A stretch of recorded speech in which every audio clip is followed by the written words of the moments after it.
Assalamualaikum warahmatullahi wabarakatuh.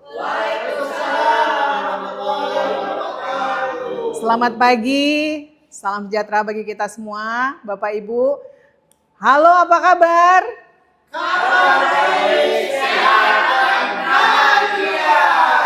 Oke, tepuk tangan untuk kita semua, Bapak Ibu. Ya, menyenangkan sekali ya kalau kita mendengarkan kabar baik, sehat, dan bahagia. Harapannya ini menjadi afirmasi ya Bapak Ibu untuk kita semua, terutama Bapak Ibu sebagai peserta yang pastinya sudah lelah ya sampai hari ini terus bersama ya dalam pelatihan fungsional asesor SDM aparatur. Dan kali ini Bapak Ibu merupakan kelanjutan dari materi-materi kita sebelumnya ya. Kita kayaknya nggak usah berkenalan lagi karena kemarin-kemarin kita sudah berkenalan cukup dalam. Saya juga sudah mengenal Bapak Ibu semuanya terkait apa? Mata pembelajaran organisasi pemerintahan pusat dan daerah. Yang menjadi pertanyaan kita adalah bagaimana cara kita bisa menganalisis, menghubungkan antara pemahaman kita terkait organisasi pemerintahan pusat dan daerah dengan tugas Bapak Ibu semua selaku seorang asesor SDM aparatur. Betul atau betul? Kayak penceramah saya ya, betul atau betul? Oke, biar semakin menyemangati Bapak Ibu semua, saya minta cakep dan apa artinya ya. Oke. Melihat kebun di pinggir jalan. Tanah subur ditumbuhi pandan. Asesor handal, ya luruskan jalan, bina aparatur, jadi teladan. Yeay. Oke, harapannya besar ya dari pantun ini ya Bapak Ibu. Semoga Bapak Ibu setelah melewati pembelajaran ini ya, kita semua bisa mencapai tujuan pembelajaran yaitu dapat menganalisis pembagian urusan pemerintahan pusat dan daerah dalam proses perencanaan, pelaksanaan, evaluasi, asesmen ya, hingga pengembangan asesmen kompetensi oleh Anda semua selaku asesor SDM aparatur dalam upaya pengelolaan atau penerapan manajemen aparatur sipil negara. Sungguh mulia ya yang dilakukan oleh Bapak Ibu semua ya, dari proses awal hingga akhir seorang ASN itu ada di tangan Bapak Ibu semua. Deskripsi secara garis besar keseluruhan dari mata pembelajaran sudah kita baca di awal-awal ya, Bapak Ibu juga sudah melihat di MOC gitu ya. Kemudian sekarang saya ingin kira-kira masih ada yang ingat nggak peraturan sebagai landasan atau payung hukum dalam pembagian urusan pemerintahan pusat dan daerah. Siapa yang mau, yang masih ingat? Silakan raise hand. Silakan. Pak Bahtiar ya. Oh, saya masih ingat loh. Oke, silakan Pak Bahtiar. Seingat saya Bu, dalam Undang-Undang Nomor 23 Tahun 2014 tentang pemerintah daerah, itu dijelaskan dalam pasal 9 untuk pembagian urusan pemerintahan terbagi 3. Yang pertama urusan pemerintah absolut, urusan pemerintahan konstituen dan urusan pemerintahan umum. Umum. Oke, jadi ada 3 ya. 3 Bu. Urusan pembagian antara pemerintahan pusat dan daerah. Terima kasih, tepuk tangan untuk Pak Bahtiar. Ternyata masih tetap teringat ya. Untuk regulasi yang lain silakan nanti Bapak Ibu membuka-buka lagi ya bahan-bahan emosinya gitu. Nah, ini yang akan kita lalui ya Bapak Ibu sampai akhir nanti untuk sesi yang saat ini tentu saja pendalaman tentang pengertian jabatan fungsional asesor SDM aparatur dan pengertian tentang asesor SDM aparatur itu sendiri. Kemudian yang kedua nanti Bapak Ibu kita melangkah untuk melihat apa saja ruang lingkup dari ruang lingkup tugas dan fungsi dari seorang asesor SDM aparatur yang membutuhkan pemahaman terkait organisasi pemerintahan. Ya tentu saja pusat dan daerah. Kemudian maaf ya, bagaimana tata cara analisis pembagian urusan pemerintahan dalam manajemen asesmen kompetensi. Nah ini yang akan Bapak Ibu pelajari. Jadi kita akan lebih banyak teknisnya nanti gitu ya. Jadi Bapak Ibu implementasi. Kita masuk ke pengertian. Saya rasa ini juga sudah dipelajari cukup baik oleh Bapak Ibu dari pertemuan sebelumnya ya. Ini kita cuma recall aja, kita lewati saja. Kemudian untuk ruang lingkup tugas dan fungsi asesor yang membutuhkan pemahaman organisasi pemerintahan pusat maupun daerah. Itu apa saja gitu ya. Kemarin Bapak Ibu sebenarnya sudah melihat ya dari tontonan video ini yang bisa Bapak Ibu akses. Sudah diakses kemarin, sudah dilihat di YouTube ya. Oke, di sini Bapak Ibu sudah bisa melihat pembagian urusan pemerintahan pusat dan daerah dikaitkan dengan tugas dan fungsi sebagai seorang JF asesor SDM aparatur. Nah, saya ingin melihat Bapak Ibu ya, sejauh mana Bapak Ibu bisa memahami dengan tolong berikan respon ya atas pertanyaan ini. Silakan di-scan dulu barcode-nya. Setelah di-scan, masukkan responnya Bapak Ibu ya. Ada pertanyaan nanti sebagai asesor SDMA, tugas atau fungsi mana saja dalam pengelolaan asesmen yang memerlukan pemahaman gitu ya tentang pembagian urusan pemerintahan pusat dan daerah. Silakan, saya tunggu Bapak Ibu. Oke, sepertinya sudah ada ya. Oke, terima kasih. Sudah ada Ibu Arinta dan Ibu Elis yang menyampaikan responnya. Terima kasih. Saya bacakan dulu untuk Ibu Arinta yang menyatakan bahwa tugas dalam penetapan standar kompetensi jabatan, penyusunan matriks kompetensi, ya betul, pelaksanaan dan validasi asesmen, ya, dan analisis hasil dan rekomendasi pengembangan. Jadi tidak hanya untuk penempatan tapi ada juga sampai ke rekomendasi pengembangan.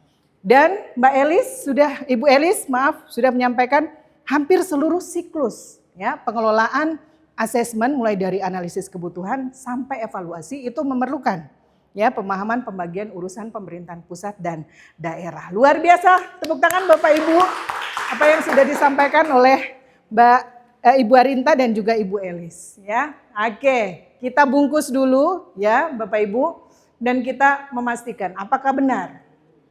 Tadi sudah disampaikan ya, ada 2 ruang lingkup penyusunan standar kompetensi tadi sudah disampaikan oleh Ibu Arinta, kemudian penyusunan instrumen assessment center dari awal sehingga akhir disampaikan oleh Ibu Elis gitu ya tadi. Oke, luar biasa. Nanti kadonya di akhir aja ya sekalian. Oke, untuk lebih mengelaborasi Bapak Ibu silakan nanti dibaca. Ini sudah ada di Permenpan 39 ya terkait jabatan fungsional asesor SDM aparatur. Nanti silakan dibuka-buka lagi. Di ahli pertama itu ada, di ahli muda sampai di ahli madya itu ada tugas dan fungsi-fungsi seorang asesor yang perlu gitu ya pemahaman tentang apa itu pembagian urusan pemerintahan pusat dan juga daerah. Oke, sekarang kalau sudah tahu bisa membandingkan berarti kita sudah bisa dong belajar tentang tata cara gitu ya. Tata cara menganalisis pembagian urusan pemerintahan pusat dan daerah dalam kaitannya manajemen asesmen kompetensi. Nah, Bapak Ibu saya sudah bagi ya dalam 4 kelompok. Sengaja saya membagi ini, saya bagi rata. Karena di dalam kelas ini Bapak Ibu ada yang sebagai asesor ahli madya, ada asesor ahli muda, ada asesor ahli pertama gitu. Nah ini saya sengaja membagi rata terutama Bapak Ibu yang sudah berada di ahli madya gitu ya. Untuk bisa sekaligus menjadi menjadi boleh ya mentor lah gitu ya untuk peserta Bapak Ibu lainnya yang ahli pertama. Oke, dari kelompok ini sudah disimpan Bapak Ibu dari di SS gitu ya. Nah, tugasnya apa nih? Tugas Bapak Ibu adalah pertama, menentukan kompetensi manajerial dan teknis apa yang digali dalam wawancara. Berikan penilaian atas respon A, sesi A dan B dihubungkan dengan tata kelola urusan pemerintahan daerah. Kemudian yang terakhir, berikan penjelasan singkat atas penilaian Anda tersebut, gitu ya. Bapak Ibu seolah-olah lagi role play. Sebagai seorang asesor SDM aparatur ahli pertama, akan melakukan asesmen untuk mencari kandidat terbaik yang menempati posisi JPT Pratama untuk jabatan Kepala Dinas ESDM, gitu ya. Di mana? Provinsi Kalimantan Timur. Ingat ya, kalau kita sudah bicara tentang wilayah, berarti Bapak Ibu harus koneksikan dengan pembagian urusan pemerintahan daerah gitu ya, antara provinsi dan juga kabupaten kota. Nanti untuk pertanyaannya silakan dielaborasi ya Bapak Ibu. Oke, ya. Nah, di sini adalah respon sudah saya sediakan, nanti Bapak Ibu silakan ditelaah responnya antara asesi A dan B, yang mana di antara keduanya yang layak untuk menempati JPT Pratama, gitu ya Bapak Ibu. Nah, ini adalah form isian hasil jawaban. Nanti Bapak Ibu silakan di-scan barcode-nya, diunduh formnya, kemudian diisi sesuai dengan hasil asesor meeting Bapak Ibu. Kemudian nanti diunggah di BKNpedia. Kapan? Nanti setelah ini. Saya mau spill the tea dulu. Tapi sebelumnya kita lanjut. Ada yang mau bertanya mungkin Bapak Ibu entah terkait tugas atau terkait materi kita? Oh iya, silakan Pak Aan. Dalam prakteknya selama ini saya lihat ada kendala-kendala dari seorang asesor SDM aparatur itu menanyakan kepada ASN terkait kendalanya mengapa di pengalaman di pemerintah pusat dan di daerah itu bagaimana? Oke, ada kesulitan dari asesor untuk menggali gitu ya Bapak ya. Oke, ini memang sering terjadi ya ketika kita melakukan asesmen gitu ya, terutama ketika wawancara. Nah, salah satunya cara adalah bisa melakukan probing Pak. Jadi melakukan pendalaman terhadap pertanyaan-pertanyaan yang diajukan. Kalau jawabannya terlalu umum, kita bisa probing gitu ya, dengan pertanyaan yang lebih detail. Atau menyiapkan studi kasus sebagai persiapan gitu ya.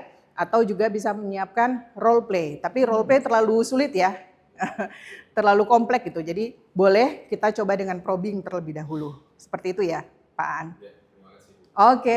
Terima kasih, tepuk tangan untuk Pak Aan ya. Bapak Ibu sudah penghujung, jadi memang perlu ada pemantik-pemantik gitu ya. Oke.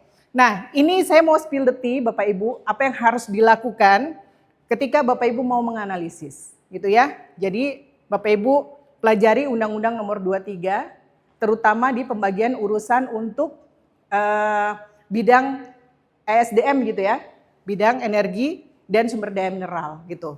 Berikutnya Bapak Ibu, nah di sini nanti bisa dilihat ya, karena tadi menyebutkan apa? Provinsi Kalimantan Timur, berarti dia ada di urusan daerah apa? Provinsi gitu ya. Jadi itu bukan urusan daerah, urusan kabupaten kota gitu ya Bapak Ibu. Nah, nanti silakan dielaborasi lagi bersama kelompoknya. Atau Bapak Ibu nanti juga bisa menyandingkan dengan Kepmenpan 409 tahun 2019 tentang standar kompetensi untuk jabatan pimpinan tinggi di lingkungan instansi daerah. Di sini sudah ada levelingnya, tinggal dilihat asesi A dan B sesuai atau tidak, gitu ya.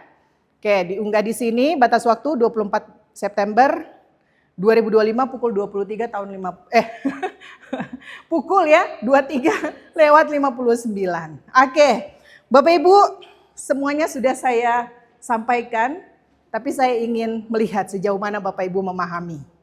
Nah, boleh ada yang memberikan konklusi? Singkat saja. Oke, terus silakan. Bu Elis. Oke.